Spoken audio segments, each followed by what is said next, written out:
Good afternoon, everyone, and welcome to extra session of AJP.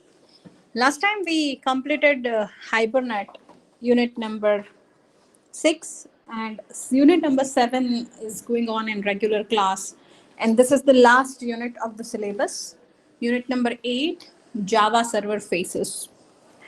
So today we are going to discuss about the JSF. Fine. So when I say JSF, before that, we are learning the subject which is advanced Java, and in that we are focusing on the J2EE flavor of Java. When I say Java, Java is an object oriented programming language which focuses on the development of various types of software. If I divide the softwares into the category, then there are different category of software, and you can divide them such as the desktop based application, right? You can divide them as a web application, and you can divide them as an embedded, or you can say the tiny applications which are available in all the electronics devices, right? Such as mobile phone or refrigerator or microwave oven or washing machine, right? We are talking about the hardware where we have less memory, and we are designing the applications for that. So basically, desktop application will either have one tier architecture, right, or two tier architecture, because at times the desktop application talks to the other application over the server. Web application will be either two tier in the terms of client and server program, or it could be three tier where we are having presentation layer, application layer, and data layer as a separate. And at times it would have more layer when we have multi-layer server involvement in the application. At that time we can go with the web architecture or the software architecture having n different tier. We call it as an layer also. So we say n layers are there in the application. And the embedded one is usually the application type or the software type which are very small and working with the less memory environment. Usually it could be the one tier, or nowadays it is connected to your mobile and all, so it may have two or three tiers, depends on the architecture. To develop the desktop based application, we have learned J2SE, which you learn in your core Java as well. The first two unit, advanced networking and JDBC, are the part of your J2AC, right? They are the part of your J2SE. When I say web application, which we learn in this syllabus, is all about J2EE. And when I say embedded application, we are talking about the J2ME, which is not in our syllabus. We call it as a Java 2 micro edition or Java 2 mobile edition. Now we're talking or focusing more about the web application specifically. Nowadays, if you look at the architecture of your web application, it will be minimum two tier. I'm talking about modern application. It will have three tier as well. There could be the multi-server involvement. There could be the multi-server involvement in the application which we are developing using J2EE. Now, whenever you design any website, as I said, that when there are multiple server, the layer or the tier of the application will be more as well. Nowadays, earlier what was the era that we were not having much variety in the hardware. Nowadays, the client type is differing. There are numerous clients, and each of them are using some different thing. For example, we may use mobile to access the Facebook. We may use laptop to access the Facebook, or we may use the desktop-based application, or sorry, desktop PC, right? Personal computer we call it, right? We can use the personal computer to access the Facebook. Now, Facebook is a single application. Facebook is a single application which you can access from your mobile, from your laptop, or from your PC. When I'm talking about a web application is having major three layers, right? The first one is the presentation tier or presentation layer. We may have business layer, right? And we may have the third layer, which is data layer. Now, usually this is relational database, so we'll have database server. Application layer is the one which user sees on the screen, right? Which is user sees on the screen. So usually it is about generating the response on the browser. For example, if I have a new tab and if I uh, open something, let us say YouTube Studio, if I open this, right? This is the page which is getting rendered, When I'm said rendering means putting all the components on the screen of the client. For example, here I have some menu, here I have my photo, here I have live option for YouTube channel, here I have some account switching. Now this is looking like this, or you can say if I open the Facebook, it will look like something like this because I'm using my laptop, right? So it is having something like this when it renders, right? When it renders, and you can see here whatever I have searched, those search are also being appeared over here. If you look at down, there were earlier, yes, here you can see there are certain gaming and certain community, as well as I do have ad choices. Can you see this down? I can have the ad choices which we can click and which we can uh, design or choose based on our application, based on our interest. What I'm trying to say is, this is the page. You can see marketplace, we can have the watch on the notifications, we can manage our account. There are a lot many things which you can do. When we are having such applications, you can see the ads are being rendered. Ads are being rendered on my Facebook page. But same thing if I open from my mobile. Are you getting the point? What I'm trying to say is, let me try. I am sharing my mobile screen.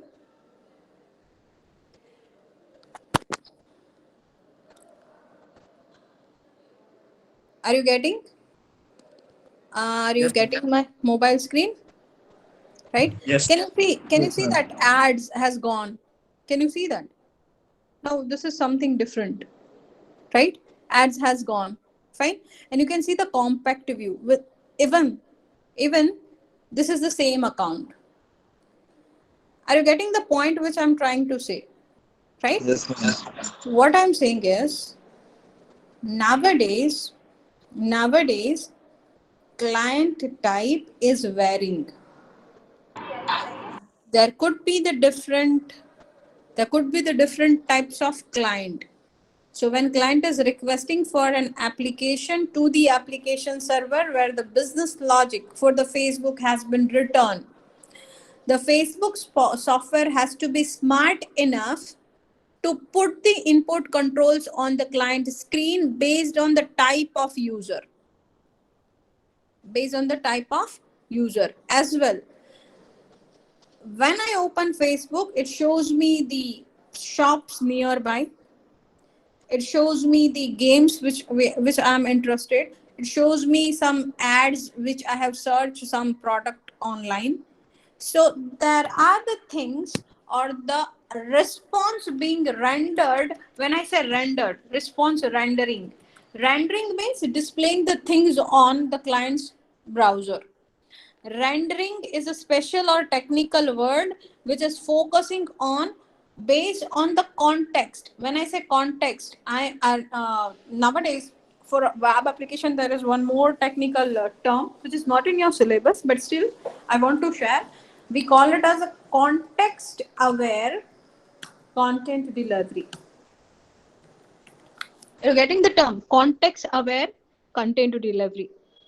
So whatever is my context, whatever I am interested in, that way it will deliver me the content.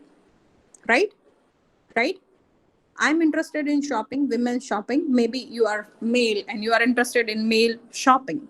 So your context, the shopping preference is different than mine. So whatever I will search will be displayed on my Facebook. Whatever you are searching will be displayed on your Facebook when we are accessing from laptop. If we both are accessing the same thing from the mobile, there will be certain things which will be discarded. We cannot accommodate in a small screen all the data. So the few unnecessary thing Google will discard. So how Google is aware what type of content should be delivered, so client's identity should be known, right? As well, whatever response you are getting on your screen, at times it is coming from multiple server, so we call it as a multi server involvement and response rendering. Are you clear with this term? Are you clear with this term? Up till now, I have not started unit number 8. I'm just giving you the background. You are clear what I'm trying to say? Any question or doubt? Any question or doubt? Should I move forward? Yes or no?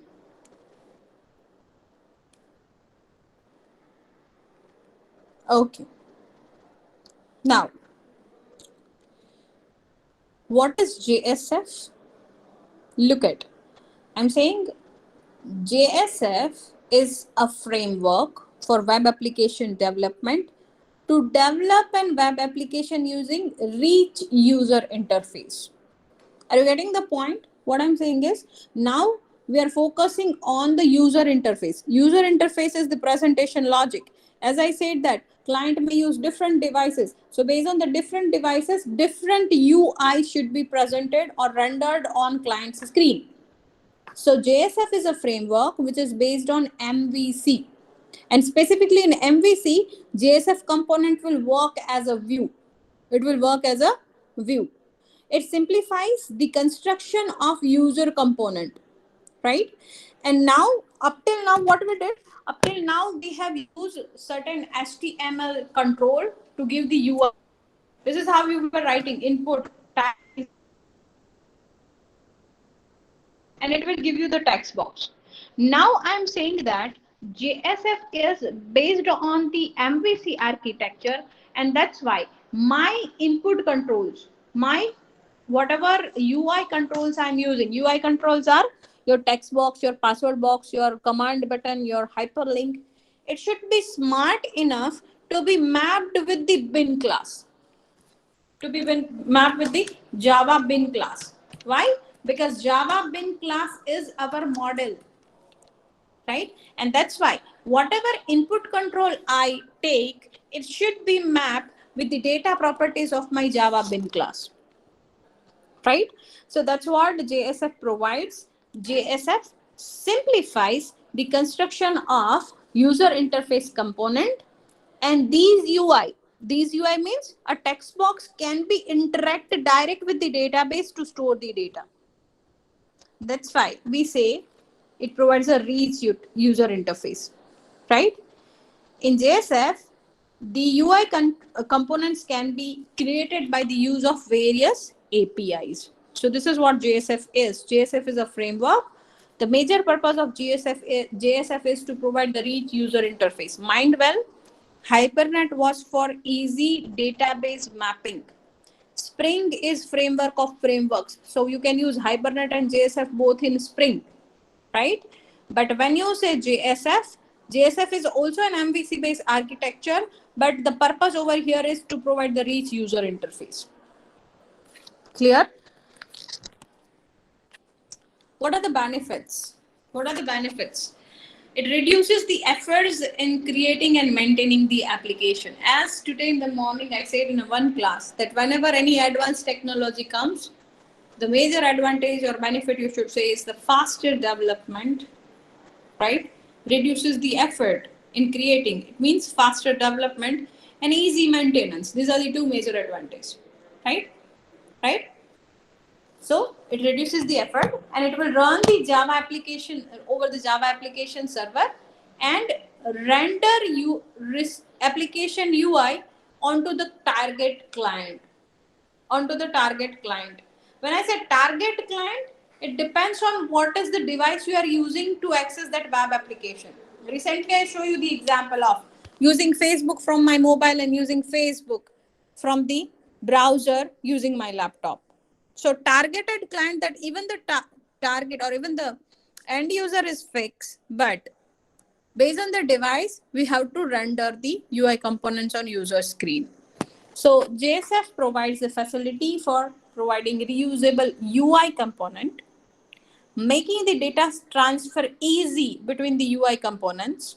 As I told you, your UI components, your text box can directly talk to your Java bin class. It can be mapped, or directly we can map it to the database. It manages the UI state across multiple server requests. Are you getting the point? Managing the UI state. Now, when we will study the architecture, I'll come across to that point very shortly. That state of a page rendering, state is the situation of an object. When you say you are ordering something, order is an object. Order is an object, and order will have different state. For example, if I'm browsing the items, up till now order is not placed, it is in dormant state. Dormant means not activated. When I am choosing a product and placing in the cart, right, my order placement has started. Order is being placed. This is state 1, from dormant to placing the order. When I choose, or when I provide the billing address and shipping address, and I'm done with the placement, my order is placed. It is not completed, still it is placed. Once I confirm the order, it will be shipped from the product provider to my address. It is in shipping state. Order is in shipping state. After shipping, it will be delivered to my shipping address. After delivering, either I'll accept the order, or if it is defective, I may cancel the order. In that case, I'll have return. Either I will cancel totally. Before receiving, I'm canceling. Or after receiving, I may return, right? Or I will get either I'll get replaced item, or I will cancel the order permanently, or I will accept the order and I'll close the order. So these are the various state of an order. Now think about, when you place an order and when you do the payment is done through the banking website, and shipping is done through some shippers or some movers and packers who are taking the goods across the India, across the country. So you are having an UI state in a particular website which is coming from multiple server requests. Even when you open the Facebook, right? Even if you talk about the more detail, you can see here marketplace. This is not together from the Facebook server. This is coming all across from different, different servers, right? You see COVID buyers and seller. Here some inbox. We have some browse all. This is giving me the market nearby the 60-kilometer area. You can see this is game. Something which is, you can see here, puzzle game and whatever I have chosen, my game and all. And all these things are coming from a game server. So Facebook single page is having so many things coming from so many different places or different servers.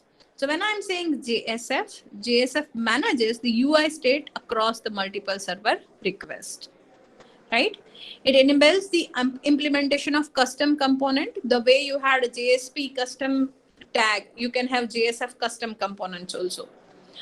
It wires the client-side event to the server-side application code. Whatever event we do as a client in the client side, it will be clubbed or it will be mapped with some server side application code. So these are the benefits of JSF. Up till now, anyone having any technical doubt or query?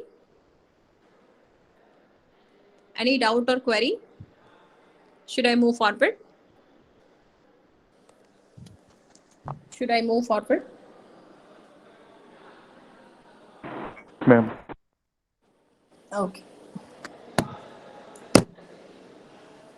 Now, when I say JSF UI component model,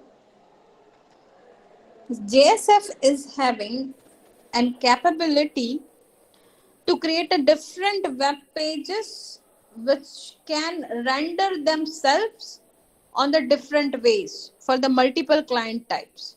As I told you, as a client, you may use HTML browser, which is your web browser. Either you can use Firefox or Internet Explorer or Opera, whatever is in your laptop, or you may have some wireless or WAP devices. When I say WAP stands for wireless access protocol. Usually your laptop, your palm top, your tablet, your smartphones are coming under the wireless or WAP devices, right? But when I say HTML browser, we are talking about personal computer, desktop based PC or laptop. Even we know that nowadays, even in a laptop, we have so much variation, right? Screen will be like 16 inch or 18 inch, or if you are using the tablet, it will have bigger screen than mobile. If you are using the mobile, it is the smallest screen. And nowadays, even with the television, we are using the certain applications, though it's like slight different, but yeah, we are using that. Okay. Now, what JSF provides is, JSF provides the core library, a set of base UI component, which are your standard HTML component. It is very similar to that. You can use it. It provides the extension of base UI components to create additional UI component library. As I said, that you can create your custom component, right? So what you can do is you can extend the existing component and you can create your own, the way we did in GSP, similar way. As well, multiple rendering capabilities based on the target client, as I said, right? So multiple rendering capabilities, which enables your JSF component to render themselves differently based on the client type. So this is a major focus of this unit, UI component and its rendering based on the client type. Fine? Clear? Now, MVC, I guess you are aware.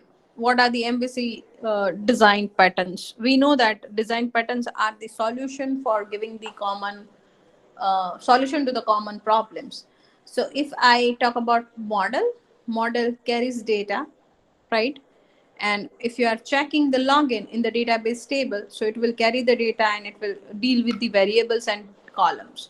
When you say view, it shows the user interface, and when you say controller, it handles the processing of an application. So this is what MVC is, and JSF is MVC based architecture. Now, if I talk about JSF architecture, right? This is your JSF architecture. JSF works with the mobile or computer. So as I said, you wireless or WAP devices, right? Laptop, palm top, mobile, personal digital assistants, tablet, and all. Or it can work with the computers such as desktop or laptop and all, right? In both the cases, your request will go to the application server, right? Over the application server, we have J2EE EAR. EAR stands for Enterprise Archive files. So, an enterprise archives are the files which are holding this MVC component of your JSF, right? So, as I told you, we will have model, view, and controller. Model are the managed bin in the context of your JSF. We know that Bins are the lighter weighted Java class with the getter and setter method. And when we are talking about JSF, we will work with the managed bin, right? As well, we will have view. View is what user sees on the screen. So usually your JSP, Java server pages, and JSF components, Java server faces, acts as a view, right? And when I say controller, usually the controller is the program which handles the business logic. So in our case, it will be the faces servlet, right? It will be the faces servlet. And to handle all this thing, we have faces configuration.xml. All the advanced framework of Java are having the configuration in the terms of XML file, right? Now to work with these all, we have JSF library and tags. The way you have your JSP tags, JSTL, similar way you have your JSF library and tags related to it. Your JSF component will talk to the model, and your model is able to talk to the database. So this way we will have the database connectivity in our application. Fine. So usually when you send a request, your request will go to the controller based on the event what you are clicking. The suitable thing will be chosen by the servlet, and then based on the web.xml, and then it will decide which view has to be provided. If you are doing the login, your login page will be matched with the data variable which are there in the user table. And ultimately when faces servlet checks that you are a valid user, it will give you the response in the terms of rendering the components smartly on the targeted device. It could be either mobile or it could be the computer. So this is JSF architecture. This is JSF architecture, right? Everything is over the application server. Fine.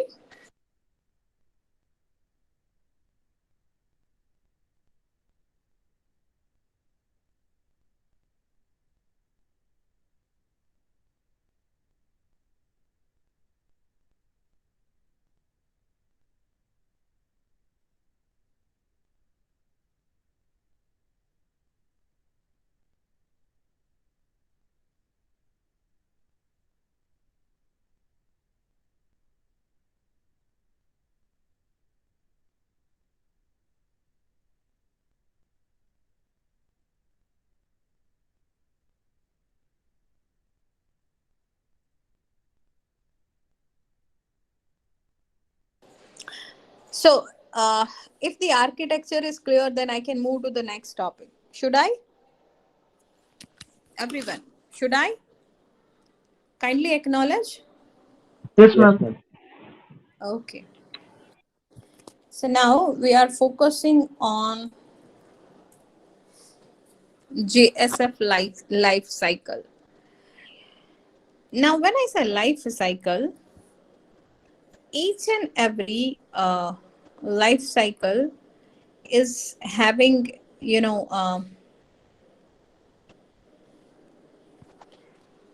and every life cycle represents or talks about how your application will be working, or when the user sends a request, how the entire thing will manage the request coming from the user. So when I say JSF lifecycle, basically JSF lifecycle is having 6 phases. 6 phases. Phase number 1, restore view. Phase number 2, apply request values. Phase number 3, process validation. Phase number 4, update model values. Phase number 5, invoke application. And phase number 6, render response. Right? So Java server faces application framework manages this life cycle phases automatically, right? For the simple application, it manages this life cycle by itself. So when we have a request, when a client makes a request, we know very well, right? Client makes the request through the HTTP. So if client makes a request for a page and it will end with the some server response. So what we are saying is, through the HTTP, we will have the request for a faces. And after processing, ultimately client will get a face response, which will be rendered on the screen. Fine. Fine. So your JSF lifecycle is having main two phase, execute phase and the render phase. Fine. Now, when I say execute phase, usually execute phase is made when we have a first request for an application, right? And for further upcoming request, the actions will be performed such as we will apply the request values, right? When user is asking, suppose it's for the uh, for when client is sending a request for a server pages, uh, in this phase JSF builds the view for requested page. View, now very well, that whatever user sees on the screen. For example, if you're logged into your Facebook, or if you're log in to your Marwadi application, this is the view, right? So when you send a request for a Java server phases, the implementation begins with the restore phase. In this phase, your JSF will build the view of the requested phase, and it will wire upcoming request with the event handlers. Because you see, when I say there's an option called leave balance. So if I click on view mode, when I click is an event, right? Click is an event. So what server has to do? Server has to wire that event with the event handlers. It has to map it with that. And then various validation components will be applied. I'm talking about restore view phase, right? And then the corresponding phase, if it is already exist in the phase context instance, then it will be restored on the client screen, right? Right? After that, if the Java during this phase, if JSF pages implementation is restored, it will be viewed, and the state information. Now we're talking more about the events, and we know that when event happens, the state of an object changes. So the state of the object will be saved on the client or the server side. That depends what type of object. If it is, we know that if it is cookies, the object state will be saved inside the client side. But if it is any other object, such as the Hibernate object of we said and persistent class, then we will save it over the server, right? And after that, your request moves to the next stage, which is apply request values. Now, when we have any page, we call it as a component tree. Look at here. I'm doing right click and I'm clicking on view page source. Can you see that? Can you see that? Now look at here. What I have is doc type. I have HTML, head, title. I have certain JavaScript in it. I have a body tag. We have form here, form, right? And so on. So if you look at the entire structure, there is a tree structure. There is a tree structure for the component, which is similar, or which is looking like this. Give me a second.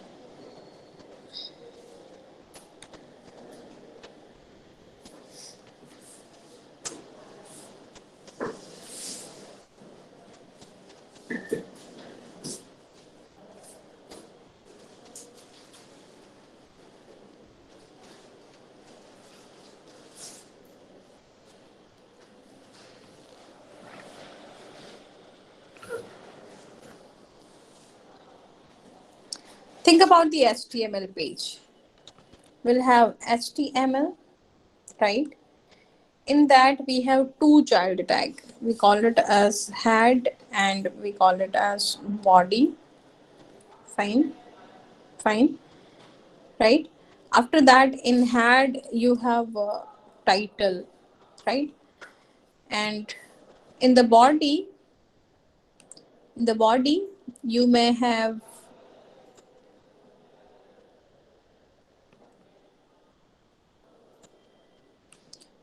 more components.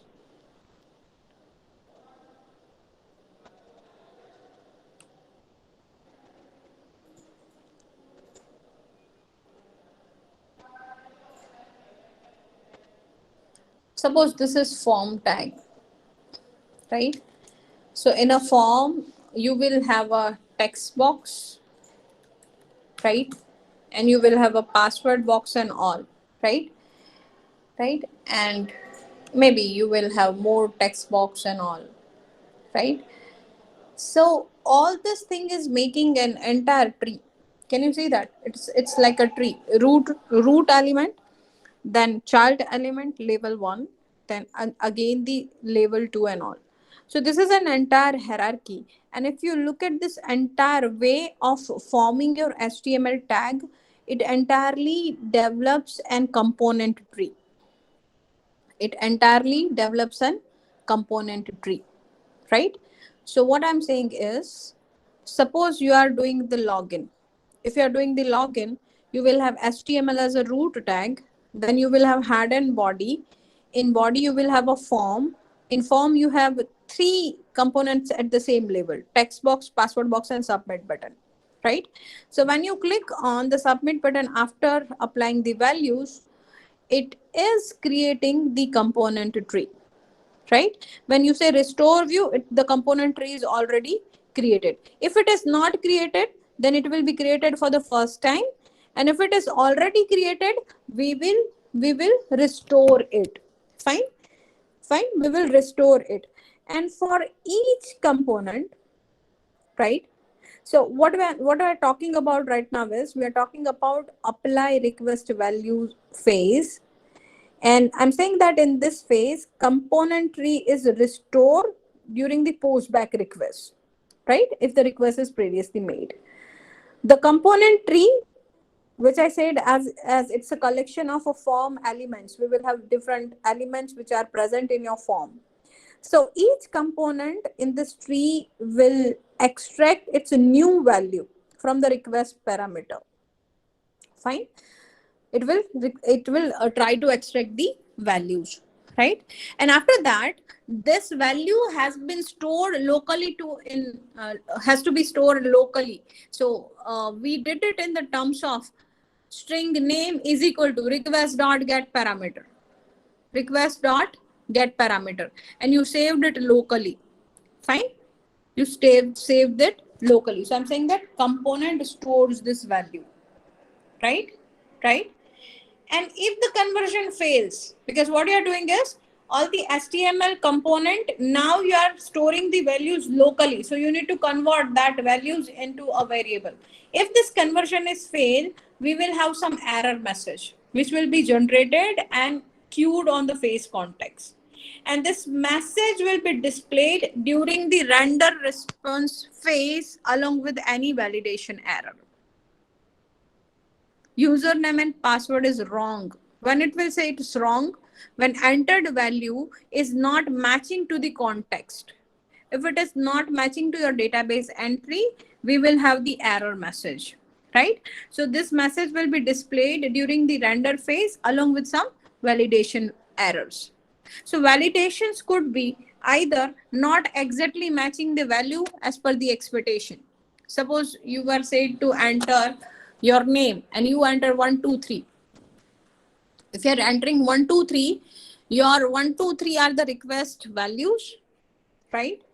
Your request values will be matched with the existing or local way. We call it as a decoding also. So name cannot be desert, right? So there's an error. So with that error message, you will have that thing back, right? Right? It will be displayed on your screen. Fine, right?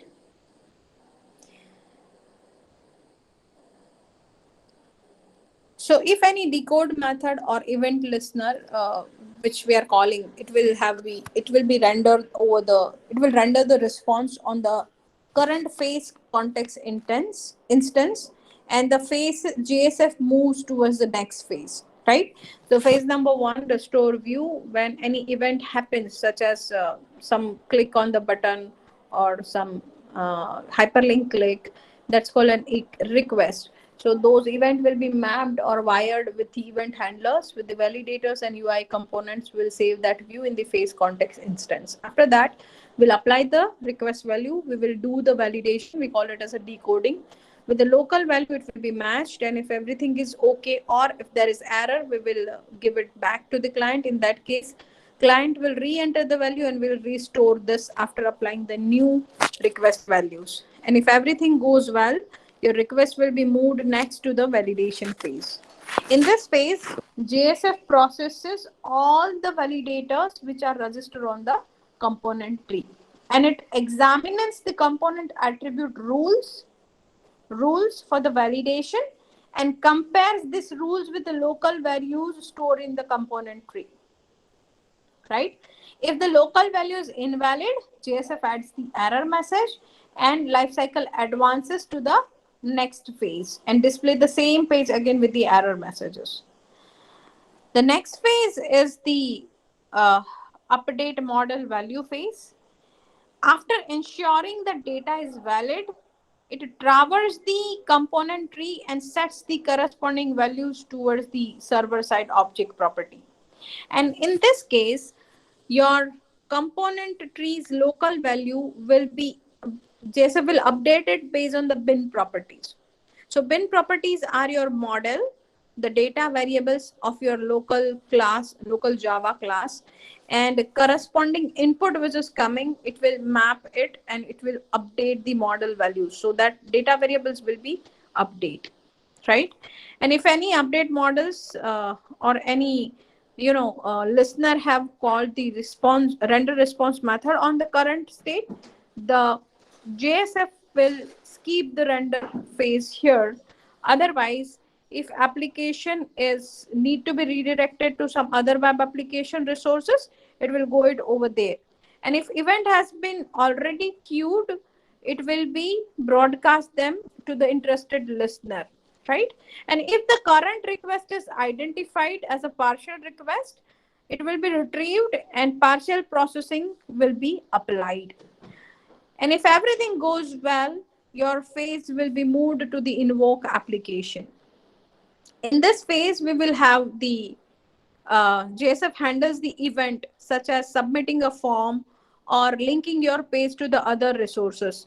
And now if the application needs to be redirected to some different application resource, as I said, we are talking about multi-server involvement, it will generate the response that does not contain any JSF component. And this is called like a phase context dot response complete method. And after that, JSF implementation transfers the control towards the render response. So this is the last phase, which we call the render response.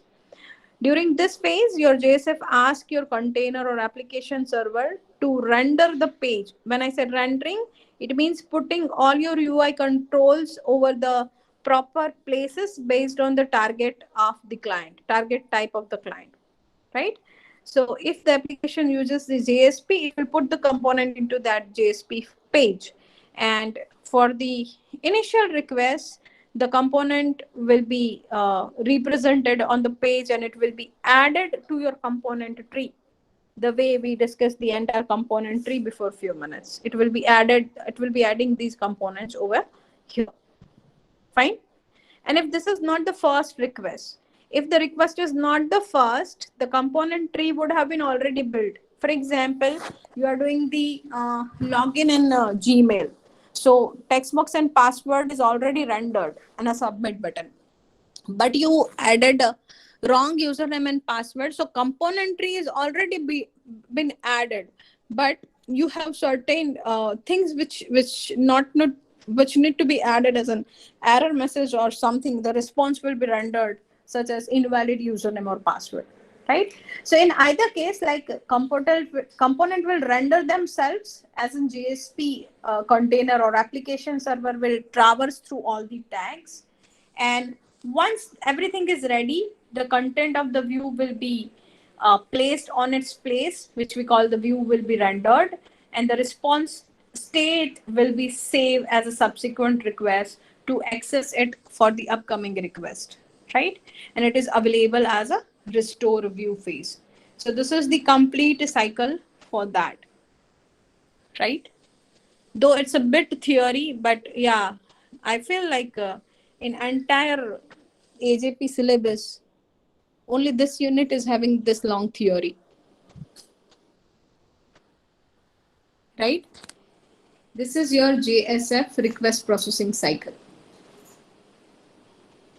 That's a bit theory, but you need to be focused on that because JSF architecture or JSF life cycle, these are the two important theory question, which could be asked from this chapter as in final or mid exam, right?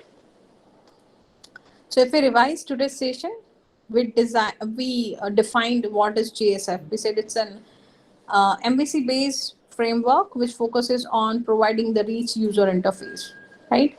And we discussed the benefits that it works across the multiple server, and it is having the smart component which can talk directly to the model or database. And we discussed that it provides the set of base component and it is having the core library. We defined what is MVC.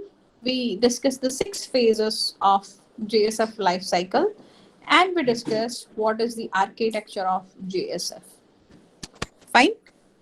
Up till now, anyone having any doubt or query? Yes or no? It's a bit theory, but still. Any doubt, any query?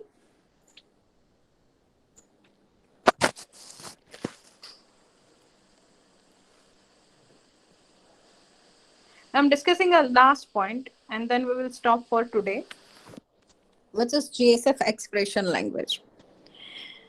If you recall your JSP, in JSP, we had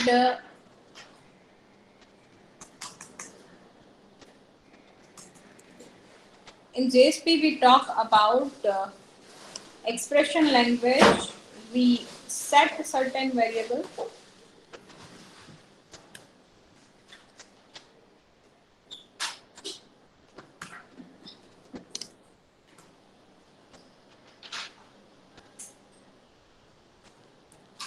We set certain variables, right?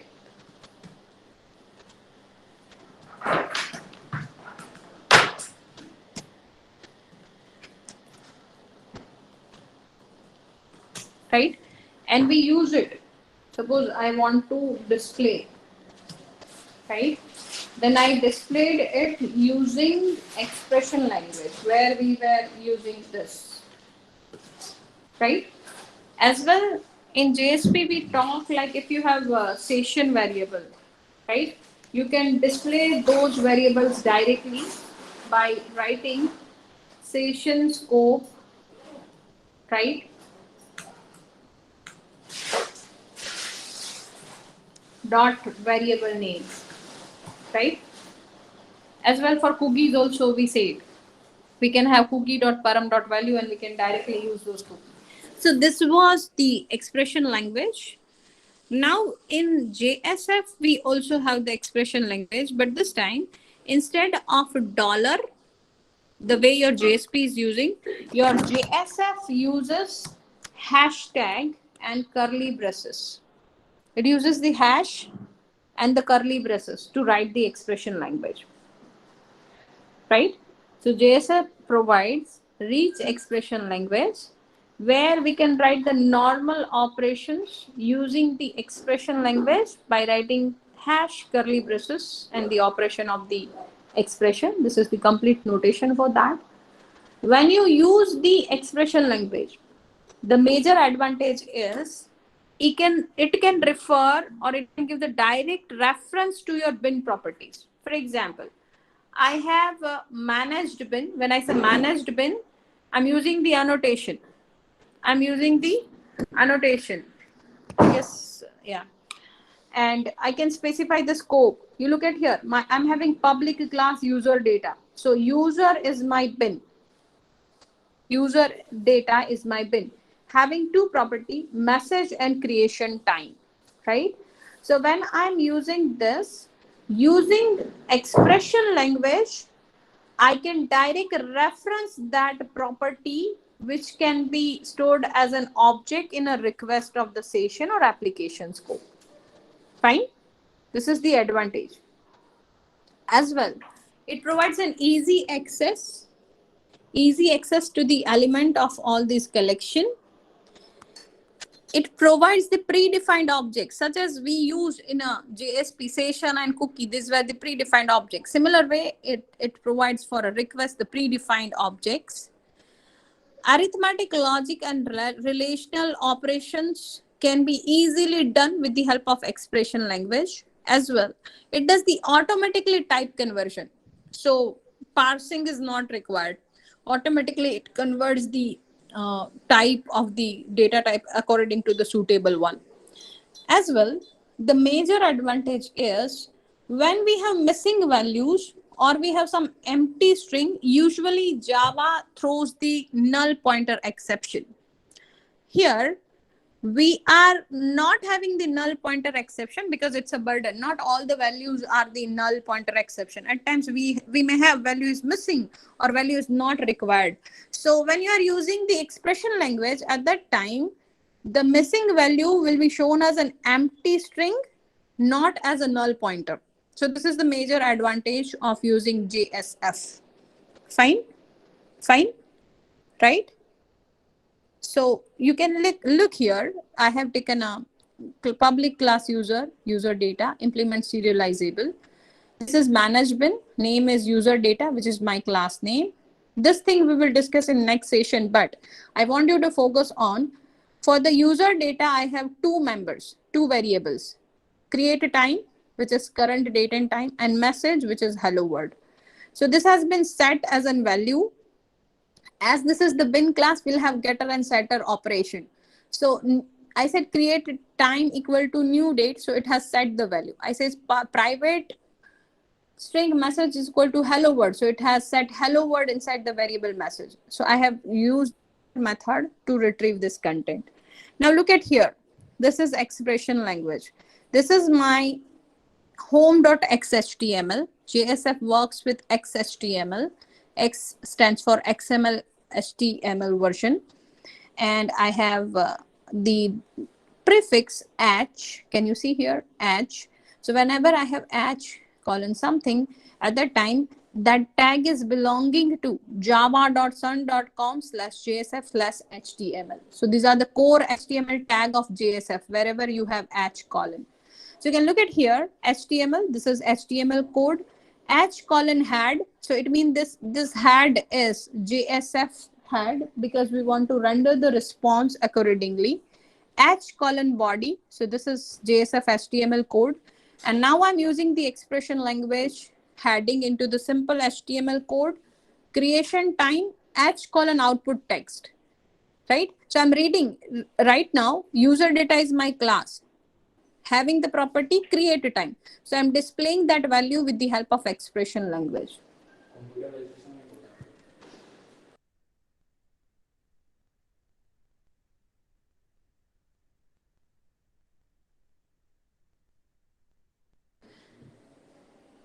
This is message. I have used h colon output text and value is user.data. So user is my class, managed bin class, and this is expression language of JSF. So when I will run this, it will display creation time as a date and time of the system and message as hello world because my user data is having those value in the data member create time and message. Can you see that? Can you see that? Right? So that's it for today. Next session, I'll be talking about what are the JSF standard component and how we can map it with the HTML tag. Guys, this is very easy. Only you have to focus on all your .java class properties will be mapped with the component. This is my rendering thing. Value will be rendered. This is UI component. Output text. Text is being rendered on the screen of the user. And that is by communicating with the model. Model is my data variable of manage bin class. Fine. Any doubt, any query? Anyone? If you have any technical doubt or query, you can ask your query right now.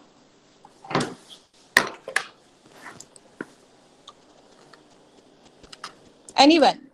Should I stop now? Yes or no? Yes or no? Yes, ma'am. Okay, so that's it from my end. We discussed introduction of JSF, benefits of JSF, JSF architecture, JSF request processing, and expression language. Fine. Next lecture, we will be discussing standard component and facelets. Right? These are very easy things, same as your HTML. So don't miss the next session. Based on that, you will have programs in your exam, final and mid. So don't miss it. So that's it from my end. We'll arrange extra lecture later on for this chapter.